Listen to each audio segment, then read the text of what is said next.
Hello again, my lovelies, and welcome back to the channel.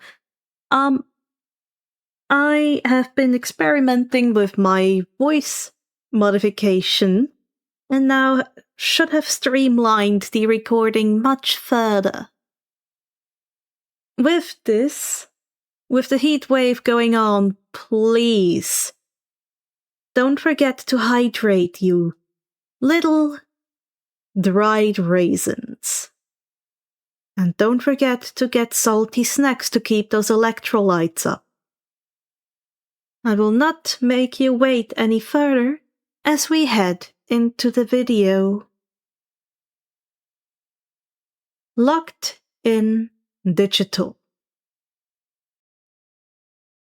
Locked in Digital. Written by RogueDruid, Icarius 51. Read by Tilir. Chapter 6. Moshimash! Chaka was excited, glancing around for the class as the second day of the term rolled on. Already several people had started to wander and gather in groups as the class relaxed in between periods. He glanced around and saw Izuku had taken what she now recognized as a comforting perch on the back windowsill of the room. His arms crossed and gaze locked out the window with earbuds in. Recognizing that he didn't want to be social, she wandered closer to the group of girls nearby, just in time to catch an argument between Chiro and Ashido. And I'm telling you, Deep Dope outsold and outperformed the KKN last year. They are empirically the better band. No, they just have the bigger marketing team. Besides, they've been around longer. That doesn't mean they are better. Sidling up to the other girls watching, Ochako nudged the shorter girl with green hair. They've been talking about this long? Just a few minutes. The raspy voice came out soft before she blinked and held out her hand. Oh, I'm Asui Tsuyu. You can call me Tsuyu. Oh, then call me Ochako. The two glanced back as Chiro and Ashido got more and more excited and loud in their argument, both grinning at the emotional pink girl and the sarcastic punk rocker hashing it out. Tsuyu glanced past Ochako and blinked. Behind her, at the windowsill, she caught the eyes of the strange boy who had been catching her instinct all day. The green-haired teen with the sharp eyes met her gaze evenly, hands crossed where he rested half-bathed in the early morning sunshine of the window. She felt herself tense up, feeling like she was facing a predator, much like she felt when her middle school friend Habuko would use her quirk when stalking her. For a moment she flashed back to the first time the mongoose mutation girl had stalked her, and that almost instinctive surge of terror and fear. For a second, Midoriya looked scarier than Habuko ever had. Then, with a blink, he shifted and looked away out the window, dismissing her from his focus. His eyes stared out at the sunlit grounds of UA, focus lost to the distance.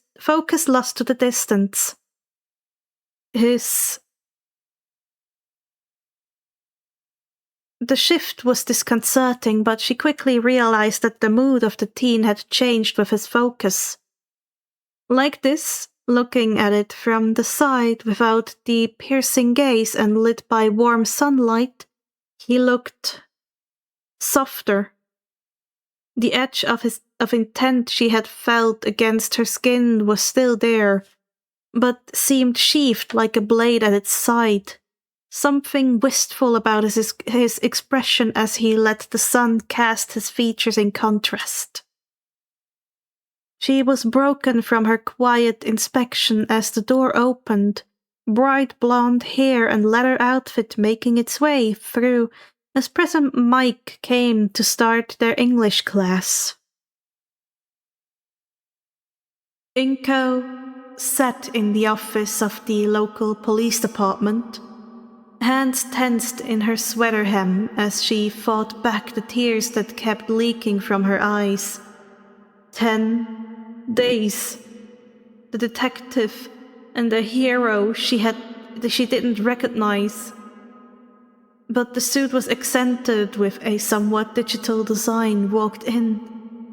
The detective, a plain-looking man in a tan suit and deep bags under his eyes. She thought his name was Naosaga? Naomata? Something like that. She hadn't quite caught the name. Miss Midoriya, this is my associate, the Digital Hero Codex. We think we found your son. Inko froze, eyes welling up with tears as she focused intently on the hero. Please, where is my son? Where is my baby boy? I am coming through the door like a normal person. Izuku's eyes tracked the motion of All Might tracing his path and stature as he came to a halt in front of the whiteboard. Dozens of subtle observations surfacing and glimmering in Izuku's thoughts as he took in the man's posture, speed, stance, and focus. He idly noted the more retro silver-aged outfit, just as a blonde teen, Kaminari, electric quirk, knows my story, shouted about it, pushing the thoughts away. For now, Izuku shifted so he was slightly more ready to move. After Aizawa's surprises and mind games the day before, he was currently considering any class as a possible reaction test until further notice. Welcome to the most important class at UA High. All Might strode across the floor, arms wide in obviously well-practiced showmanship. This is, at its core, Heroing 101. Students nodded and tensed in excitement as he spoke. Here you will learn the basics of being a hero, and what it means to fight in the name of good. An echoing clap of his hands and a slightly crouched posture that spoke of power was literally dragging Izuku's attention his way. Powerful, dangerous, committed. He slowed his heartbeat and gave a slow, languid blink as he repressed the instincts bubbling up from the darker half of his soul and mind. All Might seemed not to notice as he turned back, arms swinging down before with a thrust of his hands. Let's get into it, shall we? We'll kick things off. He opened his large fist to reveal a gleaming white note card reading Battle. With some combat testing. Shouts of enthusiasm and surprise echoed the words, but Izuku was easily able to drown them out. For a moment, the class was gone, the students nothing more but illusionary framework. Where All Might stood tall was a gleam of sun of steel instead, with red feathers and a white tabard. Shall we engage in jolly cooperation?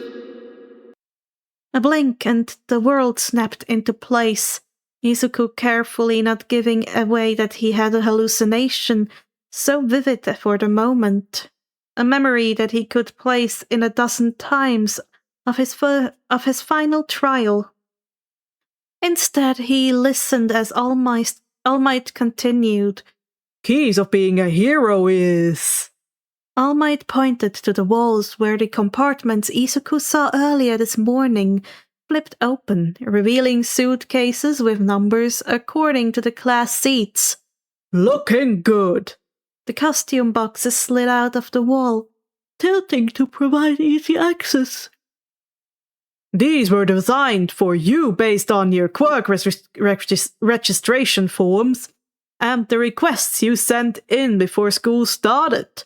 Go forth and arm and dress yourselves to be the heroes you wish to be. Izuku waited a split second, letting the class begin to rush and fumble for their cases, before with several quick and smooth motions he stepped up and slid his out and past the short and scurrying form of the purple-balled teen whose name he hadn't caught yet. Get yourself suited up and then meet me at the training ground Beta. Hearing the instruction and breathing deep to steady himself, Izuku slid back through the crowd, already following the loud and attention-grabbing form of the teacher as he directed them to the changing rooms from the day before.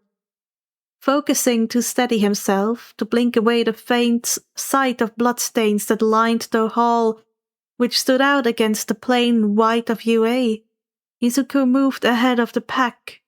He needed to check his gear personally before he used it. He needed to center himself. Inko choked back sobs as she stared at the sealed-off area around the facility. She wasn't allowed in, but there were pictures, a screen connected to the live stream. Part of her was still processing the absurdity of her new reality, trying so hard to understand just how much her son was facing. 14 hours ago, we tracked down your son's kidnapper, but there are complications. She stared at the screen, watching in fearful awe at the feral-looking visage of her son as he ran through a forest, blood dripping from gashes across his cheek, and a stream of curses that made her reflexively want to tell him to stop. But she couldn't. We tracked down Akihiko Sugo, who used to work as a contractor for the I-Island Digital Immersion Lab. He had been a valuable researcher, but it seems after being fired for unethical practices, he decided to prove his worth on his own. He currently is in detainment, but we can't undo what he started.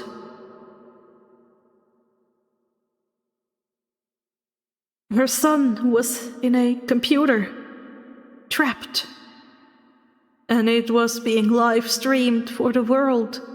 Every day more and more people signed in to the forsaken website, curiosity and morbid fascination letting hundreds, thousands, tens of thousands of sick people staring curiosity at her son as he fought tooth and nail for freedom. They couldn't stop it. Any attempt set of warnings and risked threatening her son's very existence. And due to the quirk of the researcher being a vital process, they couldn't eject him from the computer. Her son was trapped, and all she could do is wait and hope. Please, Izuku, my baby, please, come back to me. Todoroki shifted and twisted in his modified outfit, mainly checking that the artificial ice-like coating across his left side was firmly in place, and that his regulator was active and working. While it would take longer than using his quirk, it would be far more palatable than his sperm donor's powers. Shoving the thought away, he checked to make sure the durable white and tanned materials of his outfit fit and moved easily. He glanced back, however. He saw it, one of the last members of the class to exit the tunnels, despite being one of the first into the changing room. Dark greens and steel greys and blacks blended against the tunnel's faint lightings, only coming into details once he crossed the threshold. A loose cloak that hung from his shoulders to just under his knees, black on the outside and deep green lining it, with a strip of silvery fur that lined the collar. Under it, his neck was covered by a strange mechanical neck brace that looked almost like a steel collar of layered parts that formed and slid up under his jaw. Under the collar, a tight black shirt, lined with ribbing of metal braces around his sides, ran down his torso, a series of segmented black plates covering his stomach like a girdle, up from his belt to cover almost to his sternum. A half-skirt of long silken material that gleamed metallic in the sunlight hung from under the ever-present sword belt to cover his leg, falling over a simple pair of black combat pants and tucked into vibrant blood-red boots that rose halfway to his knees. Across his left arm, a thick curved bracer extended from his wrist to elbow, and rounded discs covered the rest of his arm to the shoulder from its aegis. The right arm was left loose and free, the sleeve cut short around his bicep. That was likely for offensive mobility, and the teen was currently adjusting the fit of the black fingerless gloves as he wore to finish out the outfit. An asymmetrical design with defense and mobility in mind.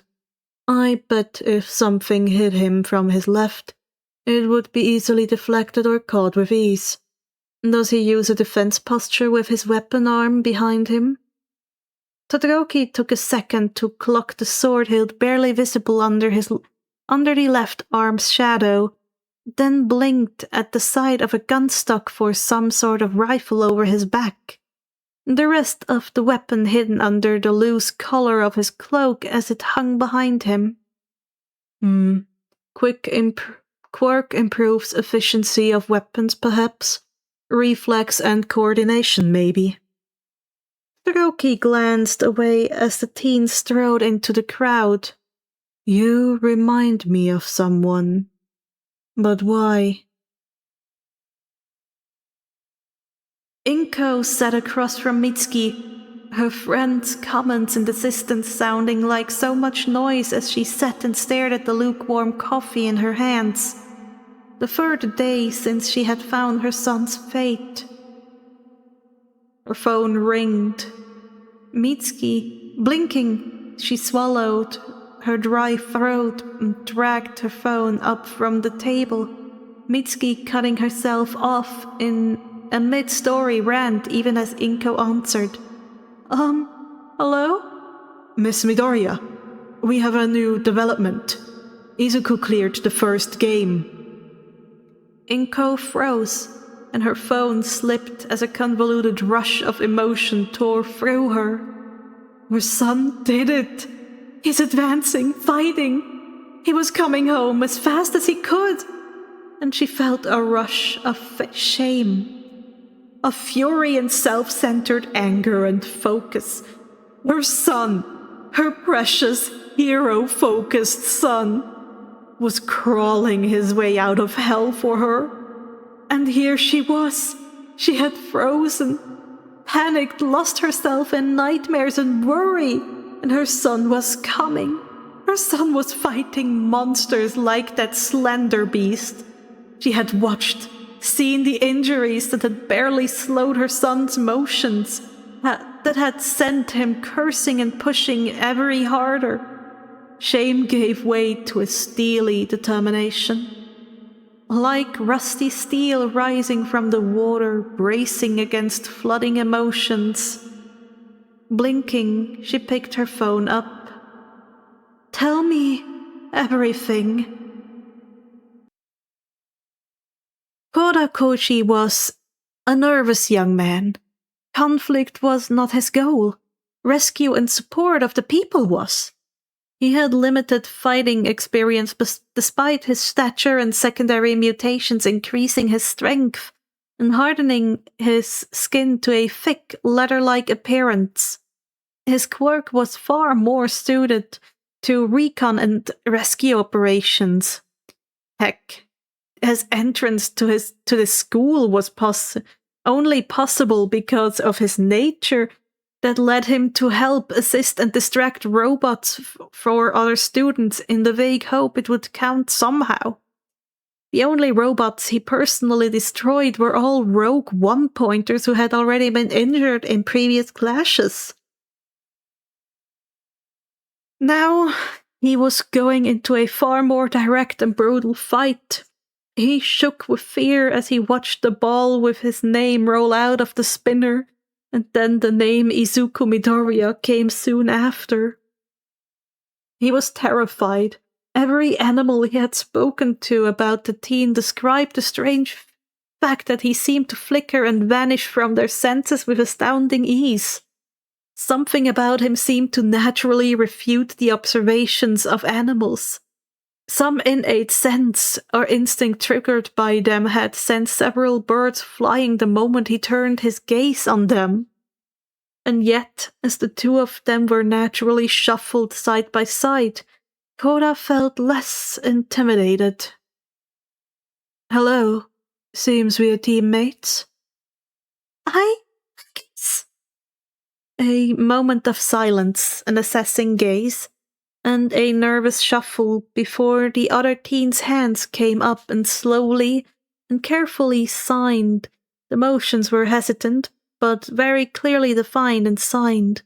The mark of an inexperienced but knowledgeable signer. "Would you prefer sign?" The interrogative tilt to Izuku's head looked awkward, as if he was trying to express emotions, but didn't feel natural to them. For a split second, the world seemed to click and make sense.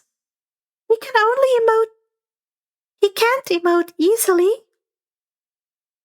Koda gave a smile and big and happy and focused to let himself relax. His signing was slow and purposeful as he responded. "Thank you. I am Koda Koichi. A pleasure to meet you." He wanted to help people. Why not start here and now? The small, awkward smile on the other teen's lips was more than enough to convince him it was the right thing to do.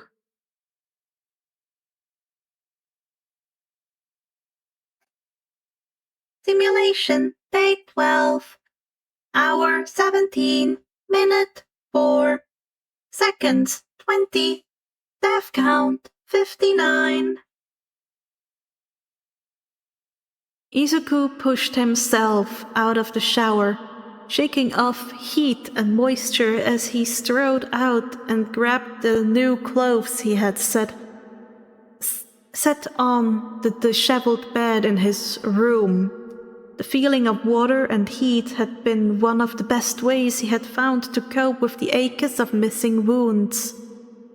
Even now the fingertips of the arm he had sacrificed felt slightly numb, but the feeling was fading with each second. Stretching, he pulled on another running outfit, feeling nervous and focusing on calming himself. A new trial awaited him. He stepping out, he walked to the podium, noting the far wall above the desk where he had talked to his tormentor the very first time was now a large screen. Most of it was taken up by a large timer slowly clicking up by the second. But at the very top of the screen, a simple box read, Simulation 1 cleared. 12 days, 12 hours, 5 minutes, 0 seconds. In bright green text. For a moment he stared at it and breathed deep. A sense of fire, of emotion and satisfaction and drive bloomed in his chest. Breaking his focus, he shifted and pulled himself up on the podium, laying down on a single far too practiced motion. As the visor slid up and over his head once more, he stared up, a flicker almost like old film reel, and the next title appeared, a stylized carnival or party-looking font surrounding a pizza box. On the box was the name Freddy, or Freddy's. Breathing deep, he triggered the simulation, preparing for anything. The rush of falling, the flicker of reality, and he was sitting up in an office chair. He was so surprised by this, he almost knocked his chair over. But as he focused, he took in the brick-and-mortar room he was sitting in, a desk sitting before him. The only light besides the computer monitor came from a recessed light that flickered faintly above him. He took in happy-looking yet decrepit posters and art hanging from the walls, all promoting a pizza place known as Freddy Fazbear's. He would have kept checking out the room, but his thoughts were quickly interrupted by the ringing of a phone.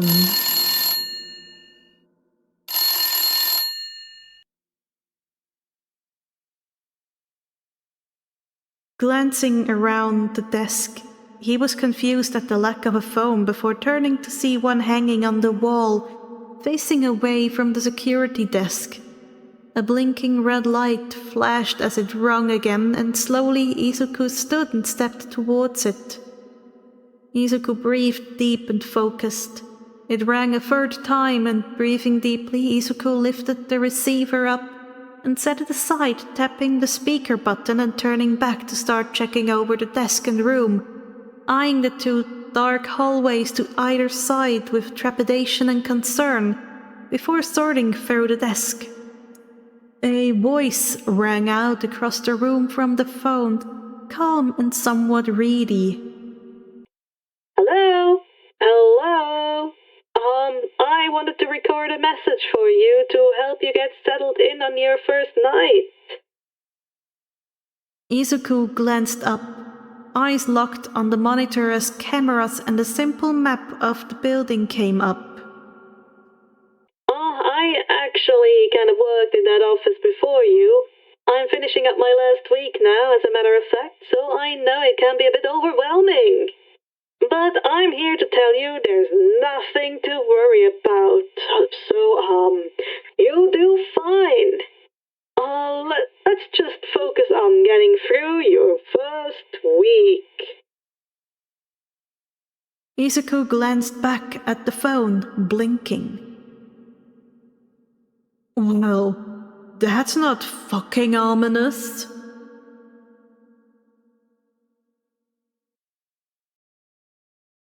And that is it for today. That was quite the chapter.